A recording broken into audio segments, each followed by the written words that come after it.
샬롬, 죽은 자의 집 청소 두 번째. 가난한 자의 죽음.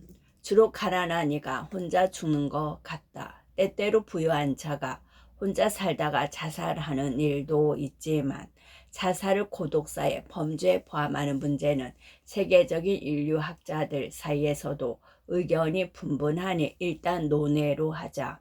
고급 빌라나 호화 주택의 고가의 세간을 남긴 채 이른바 금은보화에 둘러싸인 채 뒤늦게 발견된 고독사는 본 적이 없다. 부름을 받고 다다른 곳곳에 가난과 고독의 그림자가 들여온다. 검게 색바랜 빈곤의 잎사귀가 우수수 떨어져 도처에 널브러져 있는 것 같다. 내 시선이 오랫동안 가난에 물들어 무엇을 봐도 가난의 상징으로 여기는 것일까? 어떤 날은 죽은 이의 우편함에 꽂힌 채 아래를 향해 구부러진 고지서와 청구서마저 가난의 등이 휜 것처럼 보인다. 그 옆집의 고지서라고 하등 다를 바 없는 모습인데 내 어딘가 틀에 박힌 생각이 그런 시선을 이끄는 것 같다. 내 인생에서 풍요와 번영은 닿을 수 없는 버스 창밖의 풍경처럼 멀리서 아득하게 흘러간다. 산등성이 위에 거대한 구름을 등진 태양의 황금빛 테두리처럼 풍요는 언제나 아스라하고 머나먼 풍경으로 나를 굽어보지만 한 번도 그 구름을 밀치고 나타나 민낯을 보여주는 일이 없다. 가난의 눈이 멀어 혹은 가난의 눈이 뜨여 그 어떤 것에서든 궁핍의 냄새를 찾아내는데 솜씨를 발휘하는 정소부. 그 탁월한 솜씨가 행여나 가족에게 옮지는 않을까 늘 전전긍긍한다. 그의 시선 닿는 곳곳에서 가난의 상징이 기지개를 켜고 몸을 일으킬 준비를 한다. 그가 보는 세계에서 빈익빈은 일상적이고 지당하다. 부익부는 먼 발치에서 그저 누군가 읊조리는 대로 들어만 봤을 뿐 일찍이 경험해 본 바가 없다. 가난은 가난과 어울려 다니며 또 다른 가난을 불러와 친구가 되고 부는 부와 어울리며 또 다른 풍요를 불러오는 것 같다. 가난해지면 필연적으로 더 고독해지는가. 빈궁해진 자에게는 가족조차 연락을 끊나보다. 옆집에서 풍기는 이상한 냄새를 의아하게 여긴 이웃의 신고로 주검을 뒤늦게 발견되고 경찰은 그제야 사망의 원인을 규명하고 유족을 찾아 나선다. 혼자 죽은 채 방치되는 사건이 늘어나 일찍이 사회적 반향을 일으켰던 고독사, 선진국 일본 그 나라의 행정가들은 고독이라는 감정 판단이 들어간 어휘인 고독사 대신 고립사라는 표현을 공식 용어로 쓴다. 죽은 이가 처한 고립이라는 사회적 상황에 더 주목한 것이다. 고독사를 고립사로 바꿔 부른다고 해서 죽은 이의 고독이 솜털만큼이나 덜해지진 않는다. 냉정히 말해서 죽은 이가 아니라 그것을 바라보는 자 편에서 마음의 무게와 부담감을 덜어보자는 시도이다. 나 같은 일을 하면서 유족의 시신 수습을 거부하는 상황을 보는 일은 별스럽지 않다. 진짜 인연이 끊긴 가족과 생면 부지에 먼 친척이 느닷없는 부음을 듣고는 제가 장례를 치르고 집을 정리하는 데 드는 모든 비용을 책임지겠습니다 하고 선뜻 나서는 경우는 좀처럼 없다. 혹시 빚을 떠안을까봐 빚의 속도로 재산 포기 각서를 쓴다. 가난한 자에게도 넉넉하다 뿐인가. 나만 넘쳐나는 것이 있다면 바로 우편물이다. 체납 고지서와 독촉장, 가스와 수도와 전기를 끊겠다며 으름장을 놓는 미납 요금 경고장, 경고한 대로 이제 공급을 중단했다는 최후 통첩장이 우편함에 빽빽하게 꽂혀 있다. 현관문 앞에 붉은 딱지 위에 노랑 딱지 또 다른 우편물이 도착했으니 길래 찾아가라는 흰색 딱지가 붙는다. 채권자는 시중은행의 냉랭하지만 점잖은 얼굴에서 카드사와 캐피털 회사의 빚기 없는 얼굴로 바뀌고 어느덧 대부업체의 험상궂은 얼굴로 바뀐다. 회수되지 못한 채권을 헐갑에 사모 또 다른 채권자는 부지런히 독촉장을 보내고 전화를 걸고 불편한 걸음을 마다하지 않고 몸소 집으로 찾아와 배를 누른다. 합법의 울타리 안팎으로 흰 발과 검은 발을 한 발씩 담근 채 교묘히 넘나들며 채무자를 압박하는 자들. 달리 생각해보면 가족은 연락을 끊어도 채권자는 끊임없이 안부를 묻는 셈이다. 빚 있는 자의 건강을 염려하는 사람은 혈육보다 오히려 채권자가 아닐까.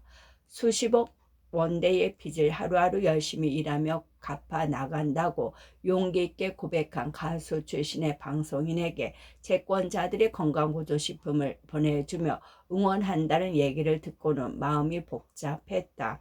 웃어야 할지 울어야 할지 모를 때는 차라리 웃는 편이 나을까.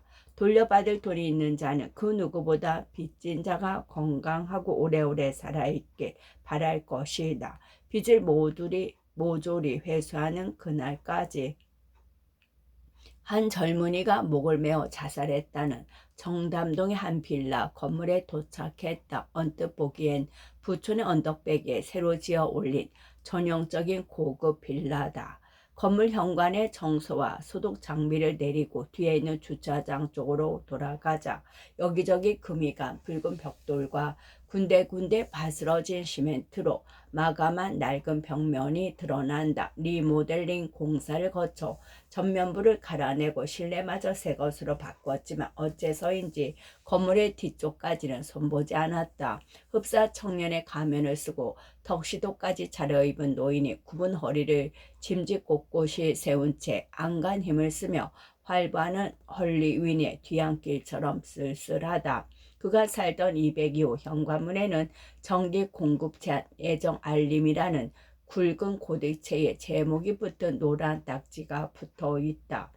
문구 전체가 인쇄된 다른 예고장과 달리 사인펜으로 직접 쓴 예정 일자가 눈에 띈다. 아마도 악성 체납 요금 문제를 직접 처리할 담당자가 배정되고 그가 집까지 찾아와서 딱지를 붙이고 손수 날짜를 써놓고 간 것이리라. 날짜를 보자 문득 머릿속에 무언가 희붐하게 떠올랐다. 건물관리회사 직원이 내게 일러준 주검 수습 날짜를 놓고 셈해보니 전기 공급 중단 예정일과 그가 스스로 목숨을 끊은 날이 겹친다. 희미했던 것이 명료해진다. 그 사실을 깨닫자마자 내 마음은 운동장만큼 거대한 응달 속으로 빠르게 접어든다. 이 비정한 도시에서는 전기가 끊어지면 삶도 끝나는 것일까? 독촉이 이어지다 마침내 전기가 끊긴 날 그는 사람 키보다 높은 냉장고 앞에서 목을 메고 스스로 목숨을 끊었다. 대한민국에서 생산되지 않는 자동차가 대한민국에서 가장 많이 주차된 지역, 주거비가 비싸기로 소문난 이 동네에도 경제적인 결핍은 어김없이 찾아왔다. 가난은 차별도 경계도 없다. 모든 생명체에 들이닥치는 죽음처럼 이 죽음을 순수한 자살로 받아들여야 할까? 목숨을 끊은 것은 분명 자신이겠지만 이 도시에서 전기를 끊는 행위는 결국 죽어서 해결하라는 무언의 권유 다살은 아닐까. 체납 요금을 회수하기 위해 마침내 전기를 끊는 방법. 정녕 국가는 유지와 번영을 위해 그런 시스템을 용인할 수밖에 없는가. 주로 가난한 이가 혼자 죽는 것 같다. 그리고 가난해지면 더욱 외로워지는 듯하다. 가난과 외로움은 사이좋은 오랜 벗처럼 어깨를 맞대고 함께 이 세계를 순례하는 것 같다. 현자가 있어 이 생각이 그저 가난의 눈이 먼 자의 틀에 박힌 시선에 불과하다고 깨우쳐주면 좋으련만. 생사를 놓고 고민할 만큼 인간은 궁지로 몰아붙인 지대하고 심각한 문제들, 죽은 이의 마지막 순간, 마지막 머문 곳까지 찾아와 암울하고 축축한 얼룩으로 물들인 가난이나 외로움 따위는 죽음의 문을 넘는 순간부터 아무런 가치도 없어지고 그 아무리 중차대한 것조차 하찮게 웃어 넘길 수 있는 것이 돼버렸다면 참 기쁠 것 같다. 가난한 자들의 낡고 해묵은 살림을 지우다가 한순간 생각을 돌려서 이제는 죽어서 홀가분해지고 비로소 걱정이 사라져 순수해졌을 얼굴을 떠올려 본다. 그저 코미디 영화의 한 장면 같은 상상이다. 그렇게 생각하면 어느새 마음이 편해지면서 흥대 가난 따위에 잠시 머물다가는 구름 같은 것일 테지 하며 걸음이 가벼워진다. 어떤 날은 예기치 않게 바람이 불어와 구름이 걷히고 태양이 쑥하고 뜻밖의 민낯을 내밀 때도 있다고 반쯤 믿고 싶다. 가난하다고 너무 심각해지지 말자. 그대가 현자라면 언제나 심각한 사람이 손해라는 것쯤은 깨달았으리라. 어차피 지갑이 홀쭉하나 배불러 터지나 지금 웃고 있다면 그 순간만은 행복하고 인간이라면 누구나 죽는다는 사실만큼은 절대 변하지 않는다. 황금이여 언젠가는 돌처럼 이 산을 명하여 여기서 저기로 옮겨지라 하면 옮겨질 것이오 라는 성경 구절이 진짜 기적처럼 이루어지리란 믿음을 간절히 품고 나를 초대하는 사람들이 있다. 집안의 쓰레기를 모으고 버리지 않는 사람들인데 쓰레기를 쌓고 또 쌓다가 결국 집안에 작은 언덕과 산을 만들고는 이사를 앞두고 전전긍긍하다 결국 나 같은 청소업자를 부른다. 나는 부름에 따라 어디든지 기꺼이 찾아가서 강철로 만들어진 특제 쓰레기를 굴착기에 버킷처럼 요런껏 휘두르며 쓰레기의 산을 깎고 포대에 주워 담아서 다른 곳으로 옮긴다. 말이 쉽지 기적이 일어나지 않는 한 쓰레기를 담고 지우는 과정은 치열하고 고통스럽다. 에베레스트에 오르는 조지 멜라니가 아니더라도 누구나 산 아래에 서면 인간이 얼마나 초라하고 무력한 존재인지 본능적 깨달음이 온다. 내가 과연 이 산을 해치울 수 있을까? 매번 뭉게뭉게 피어오르는 의심의 안개를 가라앉히는 마음의 훈련이 필요하다. 쓰레기 산을 옮기는 데는 고작 겨자씨 한 알만큼의 자신감으로는 전혀 충분하지 않으니 동료와 함께 주문이라도 외워보자. 태산이 높다 하되 주붕 아래 메이로다.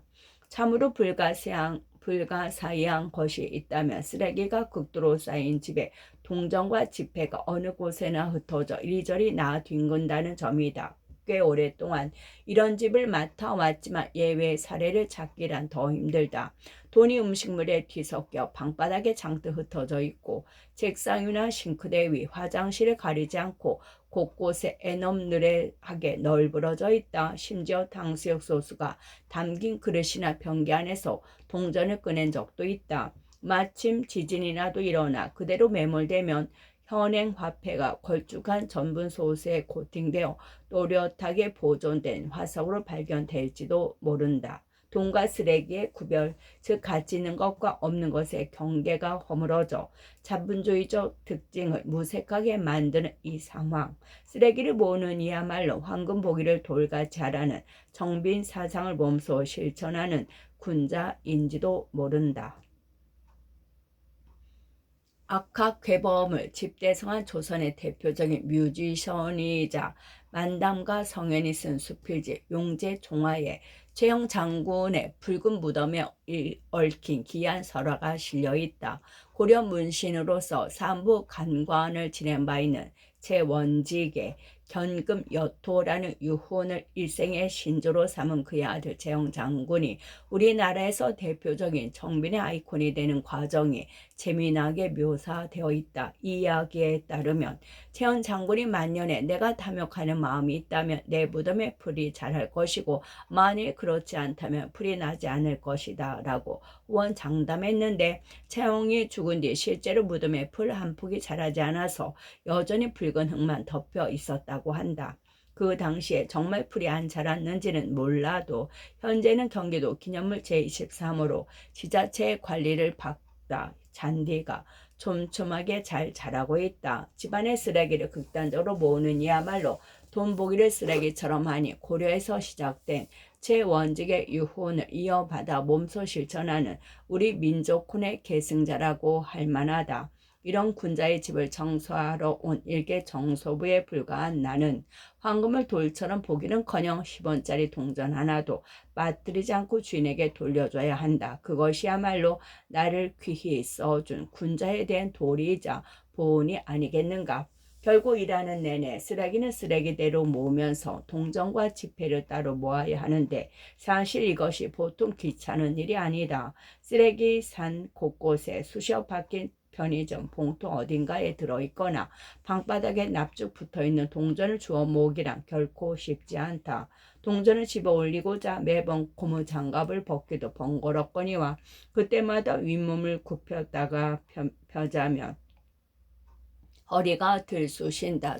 또 조금만 주의하면 쓰레받기 안에 피자 조각 따위와 함께 동전이 담긴다. 사치 재취용 펜을 물에 담가서 모래를 뜨듯 쓰레기를 먼저 걷어낸 뒤에 사금을 고르듯 남아있는 동전만 걷어내자면 걸리는 시간도 만만치 않다.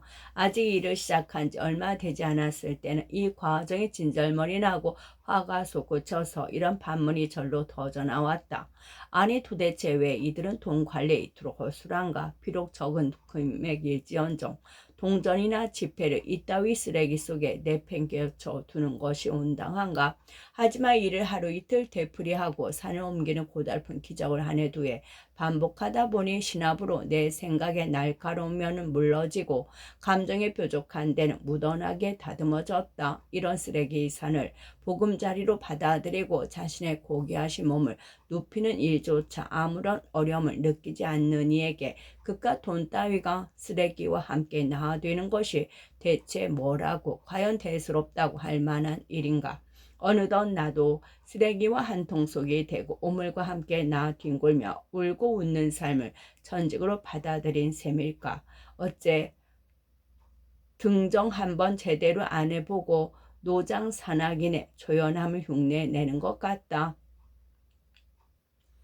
지엄하신 알렉산드로스 왕께서 친히 찾아오든 말든 지금 햇빛을 가리고 섰으니 한 발짝만 옆으로 비켜달라고 청한 견유학파 철학자 디오게네스가 오늘 내 쓰레기집 의뢰인으로 환생한다면 그깟 돈 따위의 가치를 견주느라 내 행복 한계 같은 생활을 놓치지나 말라는 진리를 전해줄 것만 같다.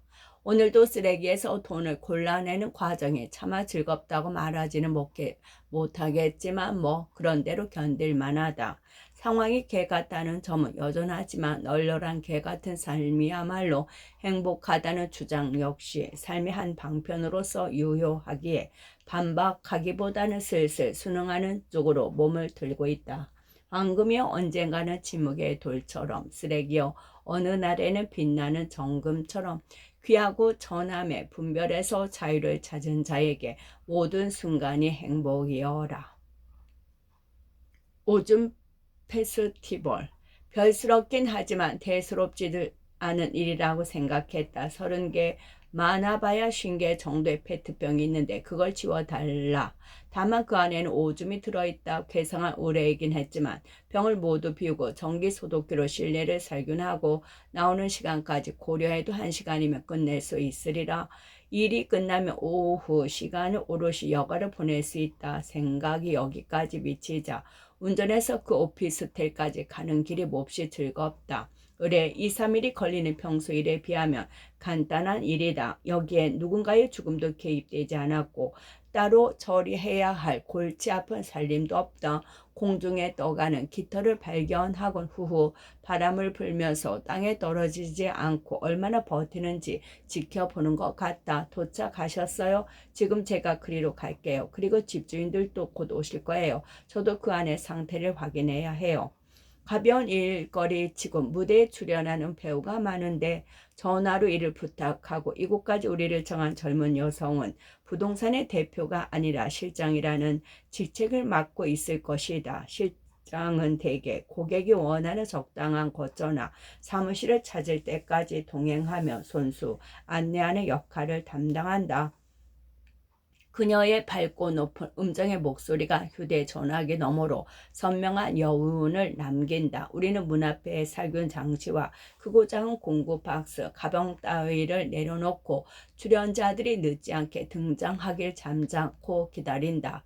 굳게 닫힌 강철문, 문은 여느 때처럼 아무런 암시나 동요가 없다. 결국 먼저 나서서 설득을 시도하는 법이 없다. 나에게 열쇠나 비밀번호가 주어지지 않았으니 문 또한 내가 제시하는 다른 설득 따위는 받아들이지 않을 것이다.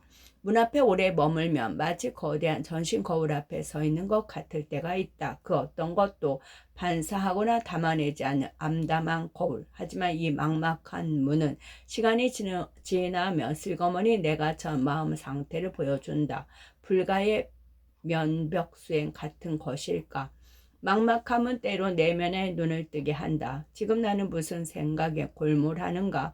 지금 마음은 어떤 빛깔인가? 보이지 않던 것이 희붐으로 보일 무렵 하이힐이 일정하게 바닥을 치는 소리가 앞서 모퉁이를 돌고 그 뒤를 따라 키가 크고 화려한 용모의 여성이 등장한다. 이 문은 단번에 설득할 수 있는 열쇠를 가진 실장이다.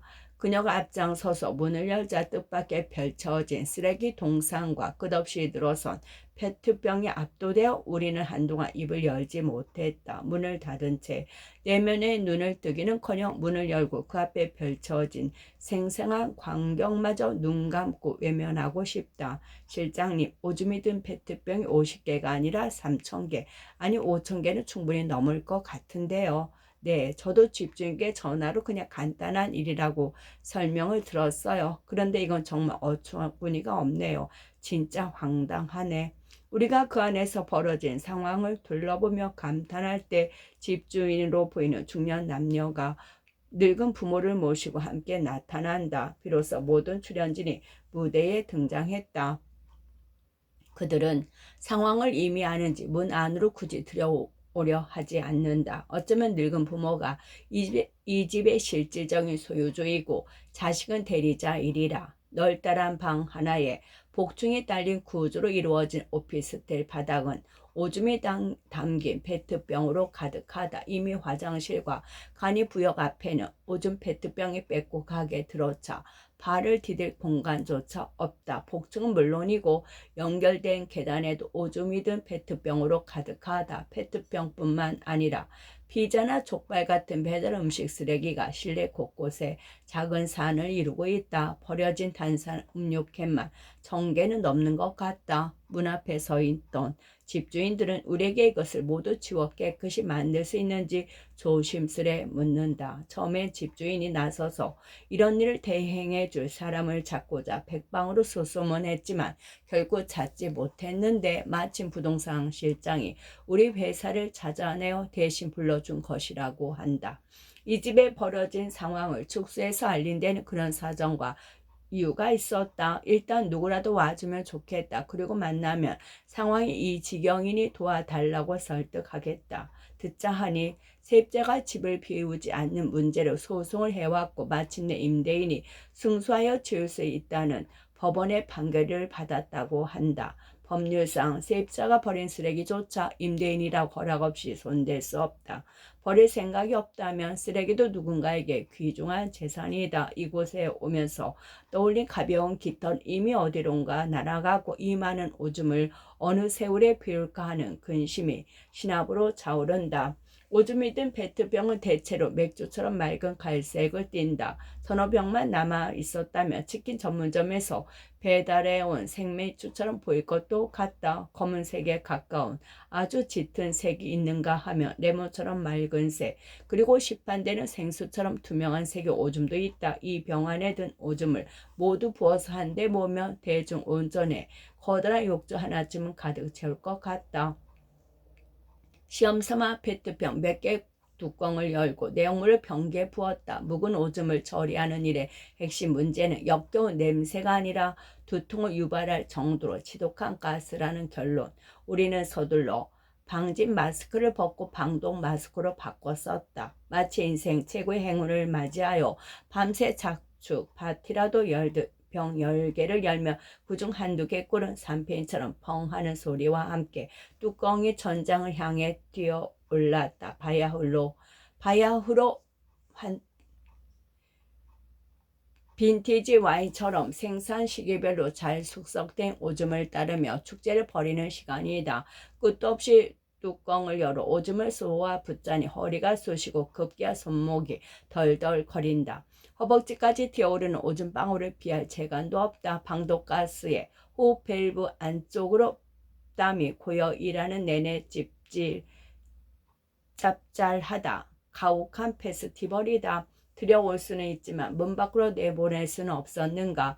남긴 배달 음식과 집요하게 모아둔 오줌을 보며 의문의 꼬리에 꼬리를 물고 일어난다. 내 어떤 것도 세상 밖으로 내보내지 않겠다는 신념일까. 설령 오줌이라도. 그러면 대변은 어디로 갔나. 자변기에 물에 담겨 있지만 사용하지 않은 지 몇 년이 지난 것 같다. 세면기는 막힌 지 너무 오래되어 마치 잡초가 자랐다가 가뭄으로 시들고 바짝 말라버린 누런 웅덩이 같은 모습이다. 여기 살던 이가 운둔형 외톨이처럼 집 밖으로 나가지 않고 머물기만 하지 않았다는 것은 분명하다.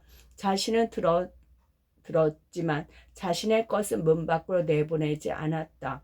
그를 조금이라도 제대로 이해하고 싶다. 저장 강박이라는 블랙홀 같은 분류 속으로 무작정 밀어붙이지 않고 비정상의 인간이라는 태그를 붙여서 불가해의 영역으로 섣불리 몰아세우고 싶지 않다. 신라 같은 빛이라도 눈에 띈다면 그것을 통해 그의 모습을 온전히 비추고 제대로 마주하고 싶다. 하지만 내 의지와 달리 남은 오줌 한 방울까지 비우고 마지막 피자 한 조각까지 집어 올리는 동안 실마리는 좀처럼 나타나지 않았다.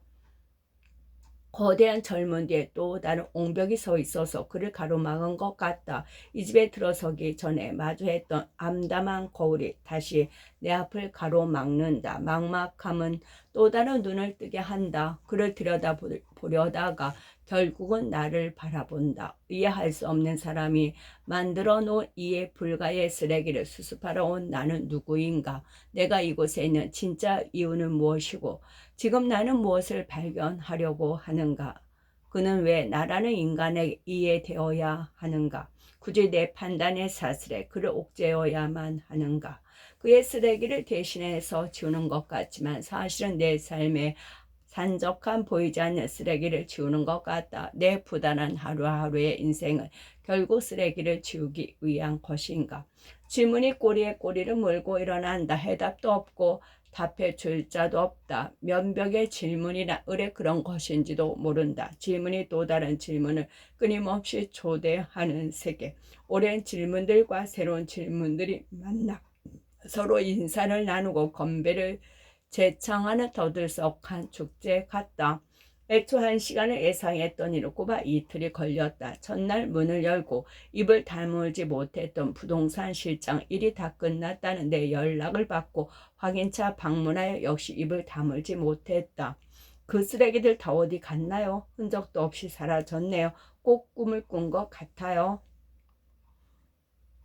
그녀의 밝고 높은 음정의 목소리가 마치 긴 꿈을 깨우려는 것처럼 텅 빈 오피스텔 공간에 울렸다. 잠시 망설임도 없이 터져나온 순수한 감탄이 마음에 들었다. 어쩌면 그녀 말대로 이 모든 게 정말 꿈이었는지도 모른다. 혼자만의 꿈이 아니라 다 함께 꾼 꿈.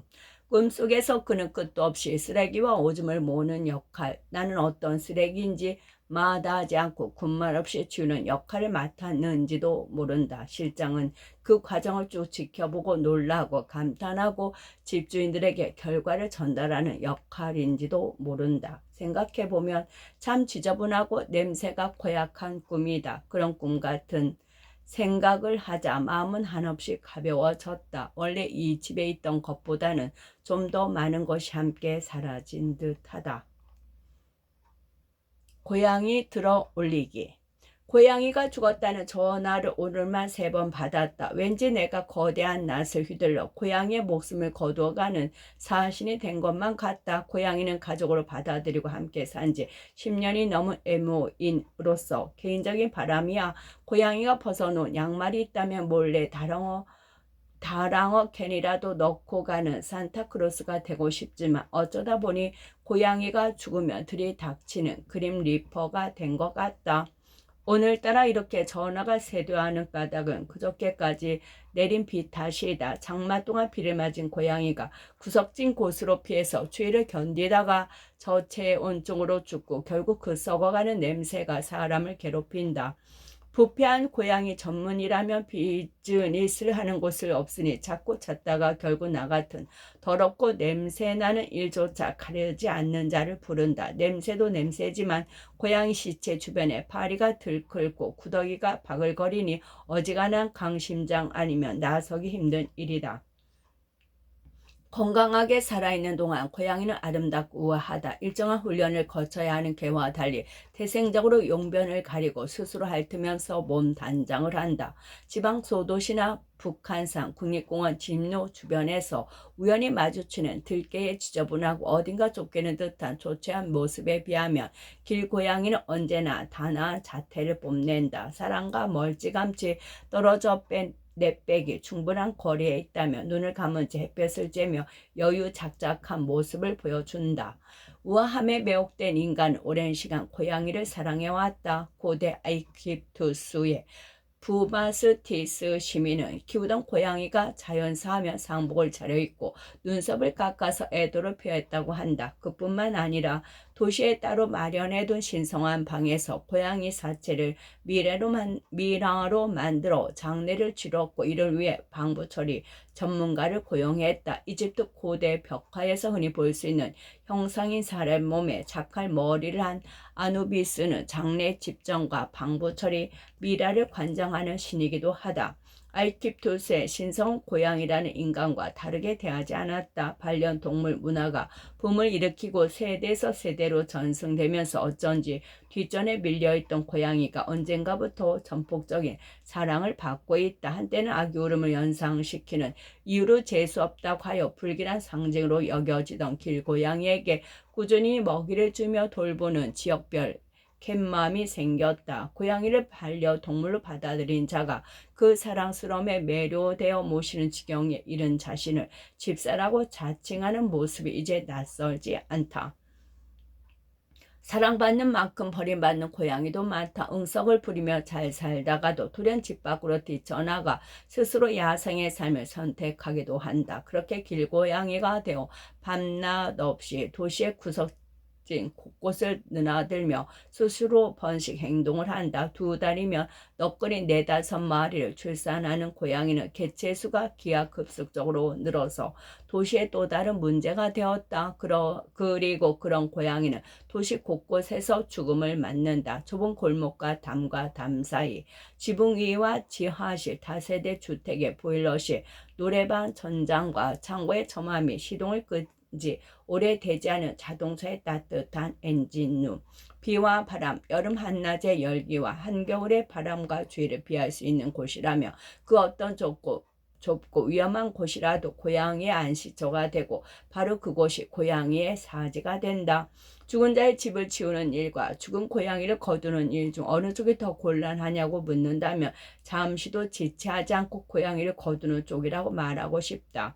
바닥에서 죽은 고양이를 안아서 들어 올리는 일은 아무리 반복해도 익숙해지 않는다. 냄새도 냄새 거니와 들어 올릴 때 그 무게가 가벼우면 가벼워서 가였고 무거우면 또 무거운 대로 불쌍하다. 죽은 새끼를 수습하는 모습을 멀찌감치 지켜보는 어미의 모습도 마음 아프고 죽은 어미를 거두는 동안 주변을 떠나지 못하는 새끼를 근처에 오지 않도록 쫓는 일도 가슴 시리다.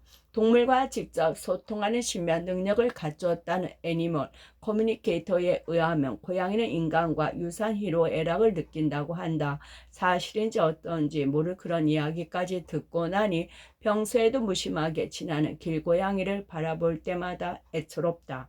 부디 잘 지내렴. 내가 해줄 수 있는 것이라곤 방해하지 않도록 거리를 두고서 마음으로나마 응원하는 수밖에 없다. 언젠가 죽은 모습으로 만나게 되며 우아했던 시절에 그대의 모습을 떠올리며 소중한 마음을 담아서 데려가마 살아있을 때라도 부디 행복하게 지내렴.